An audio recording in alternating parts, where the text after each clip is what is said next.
കമ്പനികൾ ബോണസ് നൽകുന്ന രീതി പതിവാണ്. എന്നാൽ എത്രത്തോളം ബോണസാണ് ജീവനക്കാർക്ക് ലഭിക്കുന്നത്? ചൈനയിലെ ഒരു കമ്പനി ബോണസ് നൽകിക്കൊണ്ട് അത്ഭുതപ്പെടുത്തിയിരിക്കുകയാണ്. കമ്പനി നൽകിയത് ചെറിയ തുകയൊന്നുമല്ല, 70 കോടി രൂപയാണ് ബോണസായി നൽകിയത്. Hannan mining crane company limited എന്ന സ്ഥാപനമാണ് ജീവനക്കാർക്ക് ഇത്രയും ബോണസ് നൽകിയത്. 70 കോടി നൽകിയ രീതിയിലും പ്രത്യേകതയുണ്ട്. ഒരു വലിയ മേശയിൽ $11 മില്യൺ, അതായത് 70 കോടി രൂപയുടെ നോട്ടുകൾ വിതറിയിട്ടു. ജീവനക്കാർക്ക് കഴിയുന്നത്ര തുക എണ്ണിയെടുക്കാമെന്നാണ് കമ്പനി നിർദ്ദേശിച്ചത്.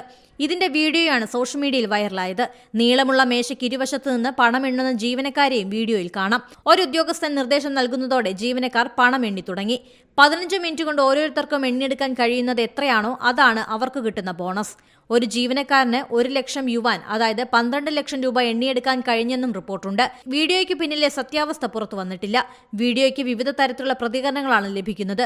നിഗൂഢമായ ലക്ഷ്യങ്ങൾ കമ്പനിക്കുണ്ടെന്ന് ചിലർ കമന്റ് ചെയ്യുന്നു. ഹെനാൻ കമ്പനിയിൽ ജോലി കിട്ടിയാൽ കൊള്ളാമായിരുന്നു എന്ന് മറ്റു ചിലരും പ്രതികരിക്കുന്നു. നിരവധി വിമർശനങ്ങളും വരുന്നുണ്ട്. ഈ സർക്കസിന് പകരം പണം അക്കൗണ്ടിൽ ഇട്ടുകൊടുത്താൽ പോരെയെന്നും ഇതിവരെ അപമാനിക്കുന്നതിന് തുല്യമെന്നും മറ്റു ചിലർ വിമർശിക്കുന്നു. പുതിയ വാർത്തകളും വിശേഷങ്ങളും ഇനി വിരൽ തുമ്പിൽ. എല്ലാ ഡിജിറ്റൽ പ്ലാറ്റ്ഫോമുകളിലും ഇപ്പോൾ സീ മലയാളം ന്യൂസ് ലഭ്യം.